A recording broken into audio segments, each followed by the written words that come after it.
Class 10 তোমাদের যে second unit test পরীক্ষাটা হবে, সেই সেকেন্ড ইউনিট টেস্টের কিন্তু দ্বিতীয় অধ্যায় আছে, ভূগোল বিষয়ের দ্বিতীয় অধ্যায় বায়ুমণ্ডল।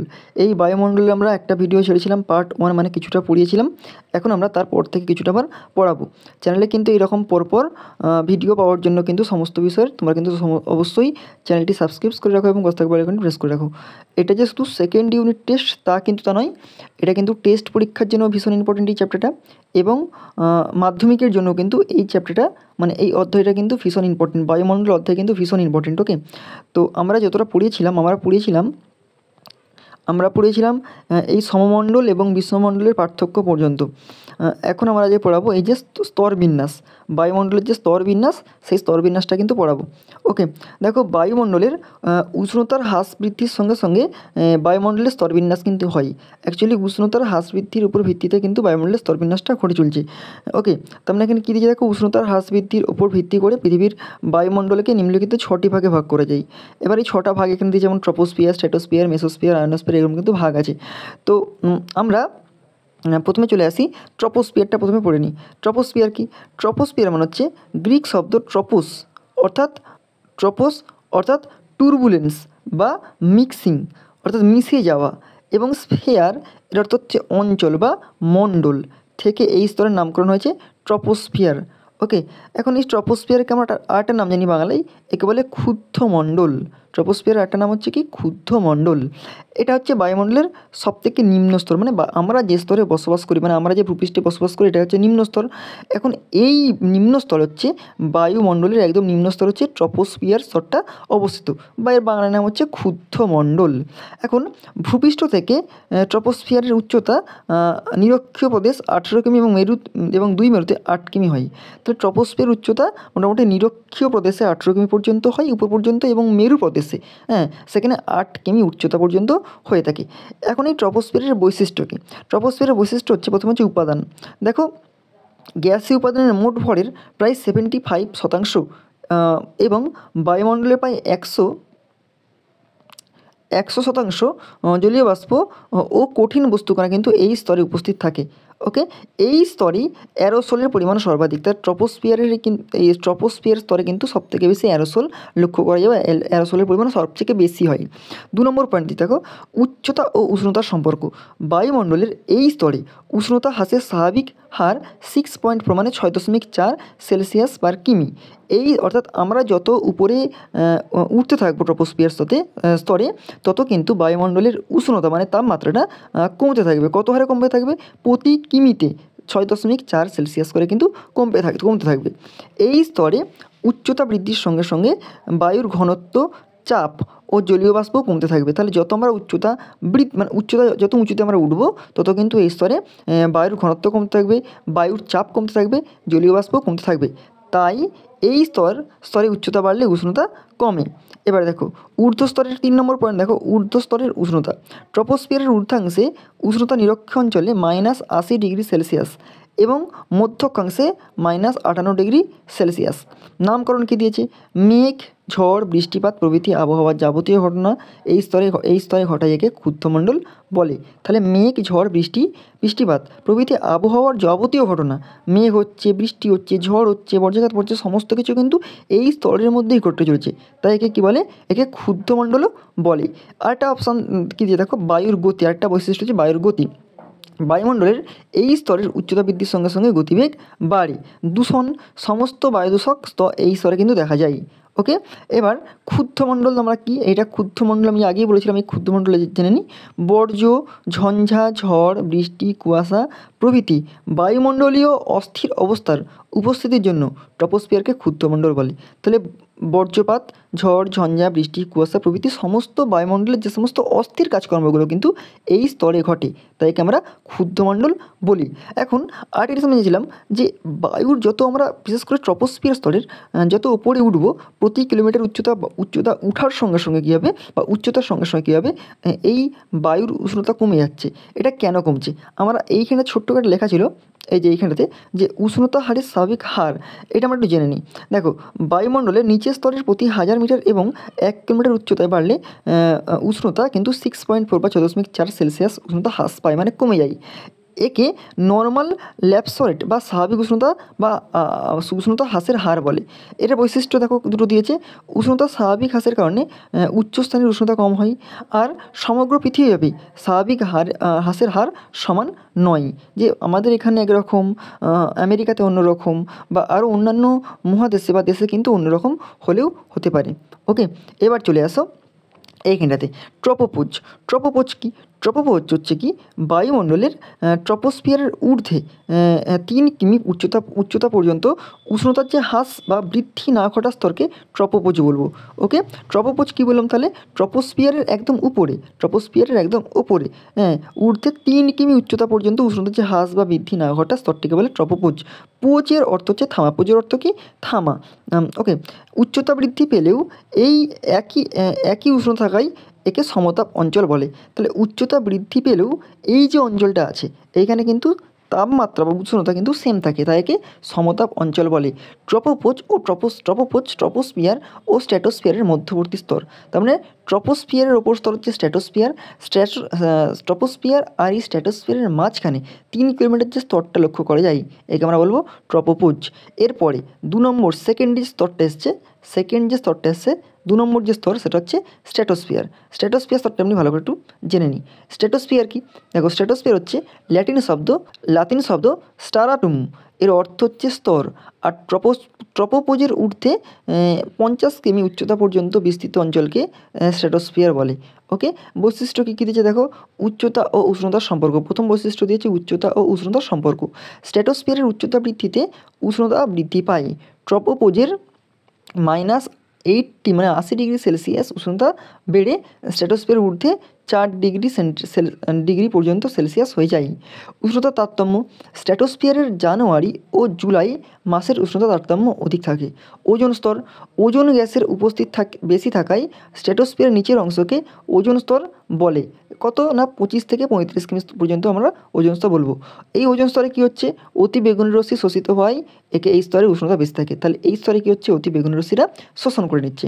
ওকে, এবার আমি বলে রাখি স্ট্র্যাটোস্ফিয়ারের আরেক নাম হচ্ছে শান্তমণ্ডল।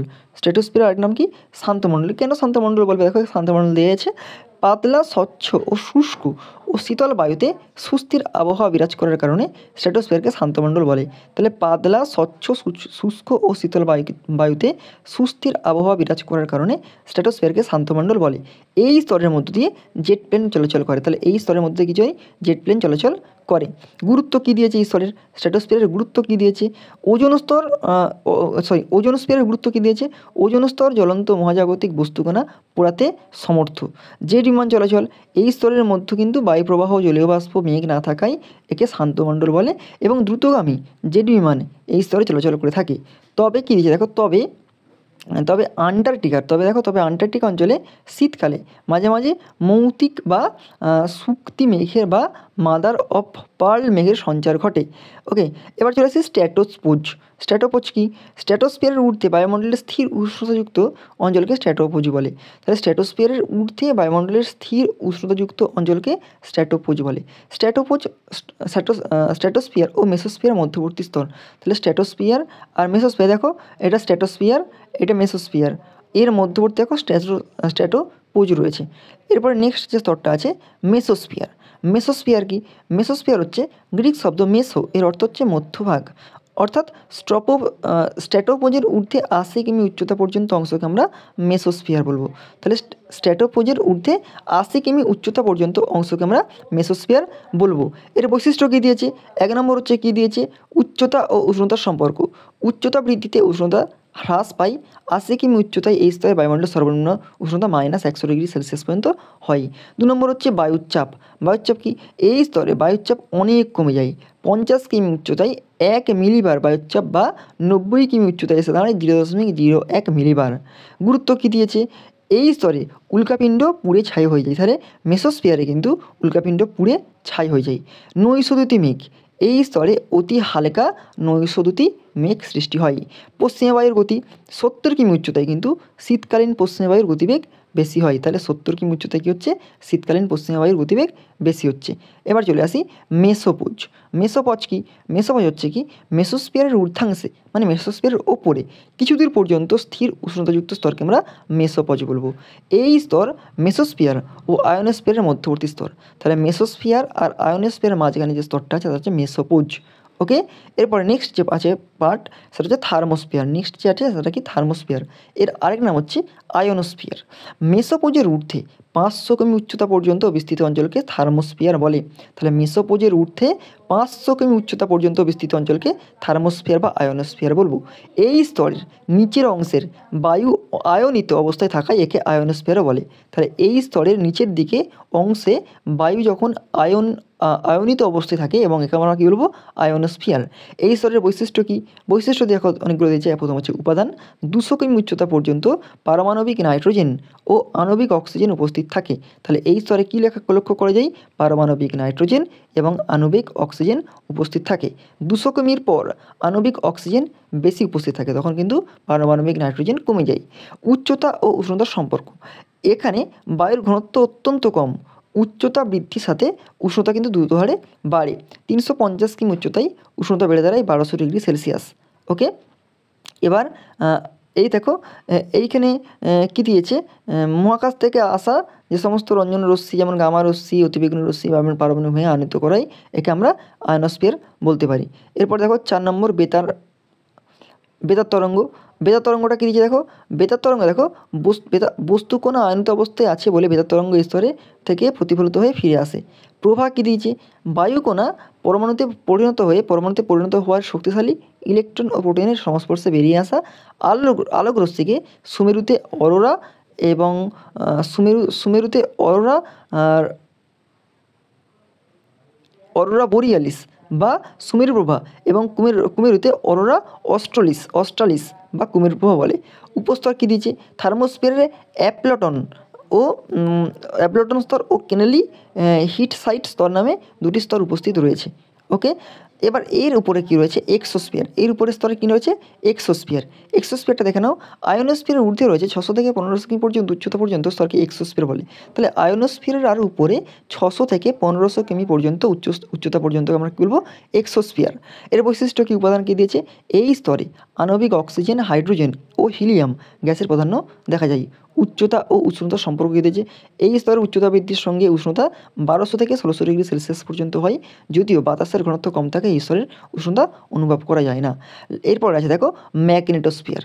ম্যাগনেটোস্ফিয়ার কি, এক্সোস্ফিয়ারের ঊর্ধ্বাংশকে আমরা বলবো ম্যাগনেটোস্ফিয়ার। তাহলে এক্সোস্ফিয়ারের ঊর্ধ্বাংশটাকে আমরা কী বলবো, ম্যাগনেটোস্ফিয়ার। এটাই হচ্ছে বায়ুমণ্ডলের শেষ স্তর বা একদম ঊর্ধ্বতম স্তর বা পৃথিবীর শেষ সীমা বলতে পারি আমরা। ওকে, এর বৈশিষ্ট্য কী দিয়েছে, প্রথম হচ্ছে নামকরণ, সৌরবায়ু বা সোলার উইন্ড থেকে নির্গত ইলেকট্রন ও প্রোটন দ্বারা গঠিত চৌম্বক ক্ষেত্র বায়ুমণ্ডলকে বেষ্টন করে আছে বলে এই স্তরকে আমরা ম্যাগনেটোস্ফিয়ার বলবো। সৌরঝড় এই স্তরে প্রসারিত হওয়ায় রোধ করে। এরপর উপাদান কী দিয়েছে, এই স্তরের নিচে আণবিক অক্সিজেন, মাঝে হিলিয়াম এবং ঊর্ধ্বে হাইড্রোজেন গ্যাসের প্রাধান্য দেখা যায়। ম্যাগনেটোপোজ কি, এই স্তরে পৃথিবীর চুম্বকীয় ক্ষেত্রে থেমে যাওয়া অংশকে ম্যাগনেটোপোজ বলে। নিরক্ষীয় অঞ্চলের সমুদ্রপৃষ্ঠ থেকে 1600 কিমি পর্যন্ত 1600 কিমি থেকে 13,000 কিমি উচ্চতা দুটি ঘনত্বযুক্ত বলয়কে ম্যাগনেটোপোজকে ভ্যান অ্যালেন বিকিরণ বলয় বলে। তাহলে ভ্যান অ্যালেন বিকিরণ বলয় কি না, 1600 কিমি থেকে আপ টু 13,000 কিমি উচ্চতার দুটি ঘন বলয়যুক্ত ম্যাগনেটোপোজকে ভ্যান অ্যালেন বিকিরণ বলয় বলে। এবার চলে আসো ওজোন স্তর। সেই ওজোন স্তরে আমরা ওজোন স্ফিয়ার বলবো। ওজোন স্ফিয়ারের গুরুত্ব আমরা জেনে নিই। ওজোন স্ফিয়ার কি, ওজোন হলো হালকা নীলাভ আঁশটে গন্ধযুক্ত গ্যাস যার রাসায়নিক সংকেত হচ্ছে O3। তাহলে ওজোনের রাসায়নিক সংকেত কি, O3। বায়ুমণ্ডলের স্ট্র্যাটোস্ফিয়ারের স্তরের 25 থেকে 35 কিলোমিটার উচ্চতার মধ্যে ওজোন গ্যাসের সর্বাধিক সমাবেশযুক্ত স্তরকে ওজোন স্তর বা ওজোনোস্ফিয়ার বলে। এই স্তরের গুরুত্বগুলি হলো, এক হচ্ছে অতিবেগুনি রশ্মি শোষণ করা। ক্ষতিকর অতিবেগুনি রশ্মির শোষণ কিন্তু এই স্তরে পৃথিবীর সমস্ত জীবগুলিকে রক্ষা করে চলেছে। এই প্রসঙ্গে বিজ্ঞানীদের মত হলো, without O3 layer biological furnace of earth will turn into blast furnace. Okay, ক্ষয় দিচ্ছে দেখো তাপের প্রবাহ রোধ, কি দিয়েছে এই পয়েন্টটা তাপের প্রবাহরোধরা? দেখো ওজোন স্তর হচ্ছে তাপ শোষণ করে প্রাকৃতিক সৌর পর্দার ভূমিকা পালন করে। অর্থাৎ ওজোন স্তর থাকায় বায়ুমণ্ডলের নিম্ন স্তর এবং ভূপৃষ্ঠের অধিক মাত্রার থেকে রক্ষা পায়। গ হচ্ছে কি রোগ ও মুক্তি। ওজোন স্তর সূর্য থেকে আসা ক্ষতিকারক অতিবেগুনি রশ্মিকে শোষণ করে এবং ওজোন স্তর না থাকলে অথবা পৃথিবীর বায়ুমণ্ডলের যে সমস্ত স্থানে ওজোন গ্যাসের ঘনত্ব 210 ডপসন ইউনিটের নিচে অবস্থান করেছে সেই সমস্ত স্থানে অতিবেগুনি রশ্মির প্রবেশে প্রাণীদের ত্বক ক্যান্সার হয়। ওকে, এবার দেখো কী দিয়েছে বাস্তুতন্ত্রের পরিবর্তন। ওকে, বর্তমানে বায়ুমণ্ডলে যে সমস্ত স্থানে ক্লোরোফ্লোরোকার্বন বা হ্যালান নাইট্রাস অক্সাইড প্রভৃতি গ্যাসের পরিমাণ বৃদ্ধি পাচ্ছে সেই স্থানের আকাশ থেকে ওজোন গ্যাসের হ্রাস পায় এবং ওজোন ঘর তৈরি হচ্ছে। ওজোন স্তর হ্রাস পেলে সূর্য থেকে আসা ক্ষতিকর রশ্মির প্রভাবে অনেক প্রজাতি বিলুপ্ত হচ্ছে, আবার অনেক প্রজাতি ক্ষতিগ্রস্ত হচ্ছে, অর্থাৎ বাস্তুতান্ত্রিক ভারসাম্য নষ্ট হচ্ছে। ওকে, আমরা ওজোন স্তর দেখাটা জানি। ওজোন স্তর কীভাবে সৃষ্টি হচ্ছে, ওজোন স্তর কীভাবে সৃষ্টি হয়। দেখো আলোক রাসায়নিক বিক্রিয়ায় একটি অক্সিজেন অণু মানে O2 অতিবেগুনি রশ্মির UVB আঘাতে দুটি অক্সিজেন পরমাণুতে মানে O+O আবির্জিত হয়। অবিয়োজিত অক্সিজেন অণু মানে O2 সাথে অক্সিজেন পরমাণুর রাসায়নিক বিক্রিয়ায় সংযোগের ফলে সৃষ্টি হয় ওজোন অণু মানে O3 মানে O2+O সৃষ্টি হচ্ছে কি O3। এই ওজোন অণুর সমন্বয়ে সৃষ্টি হয় ওজোন স্তর। এবার দেখো ওজোন স্তর সম্পর্কে বিশেষ তথ্য। 1840 সালে বায়ুমণ্ডলে ওজোন গ্যাসের অস্তিত্বের কথা প্রথম বলে সুইজারল্যান্ডের রসায়নবিদ J.L. স্কোনাবি। 1913 সালে ফ্রান্সের দুই বিজ্ঞানী হেনরি বুসন এবং চার্লস ফেব্রি বায়ুমণ্ডলে ওজোন গ্যাসের অস্তিত্ব প্রমাণ করেন। ওজোন গ্যাসের সংকেত O3 উদ্ভাবন করেন J.L. সোরেট। ওজোন গ্যাস সম্পর্কে বিস্তৃত ব্যাখ্যা দেন ব্রিটিশ আবহাওয়াবিদ G.B.M. ডবসন। তার নাম অনুসারে ওজোন গ্যাসের ঘনত্ব পরিমাপ করার একক হচ্ছে ডবসন একক। ওকে, এবার জেনে রাখো, এই জেনে রাখাটা আমরা একটু জেনে নিই। জেনে রাখাটা কী দিচ্ছে দেখো যে ওজোন গ্যাসের ঘনত্ব ডবসন এককে পরিমাপ করা হয়। DU অর্থাৎ ডবসন একক কিন্তু ওজোন গ্যাসের ঘনত্ব পরিমাপ করা হয়। বিজ্ঞানী ডবসন আবিষ্কৃত স্পেকট্রোফটোমিটার যন্ত্রের সাহায্যে এই ঘনত্ব পরিমাপ করা হয়। এক ডবসন একক বায়ুমণ্ডলীয় চাপে 0.01 মিমি পুরো ওজোন গ্যাসের ঘনত্বকে বোঝায়। পৃথিবীর নিরক্ষীয় অঞ্চলের উপর ওজোন গ্যাসের ঘনত্ব 150 DU মানে ডবসন। নাতিশীতোষ্ণ অঞ্চলের ওপর 350 DU এবং মেরু ও উপমেরু অঞ্চলের উপর 450 DU। এবার দেখো এই যে ওজোন স্তর, এই ওজোন স্তরের কিন্তু বিনাশ বা ক্ষতিগ্রস্ত হচ্ছে। সেই ওজোন স্তরের বিনাশ কীভাবে হচ্ছে দেখো, ওজোন স্তর প্রকৃতির নিয়মে এবং মানুষের তৈরির কারণে উভয়ভাবেই বিনাশ বা ক্ষতিগ্রস্ত হচ্ছে। এগুলো কী কী? প্রথম হচ্ছে প্রাকৃতিক কারণ। প্রথমে আমরা কী দিচ্ছি? প্রথমে দিচ্ছি প্রাকৃতিক কারণ।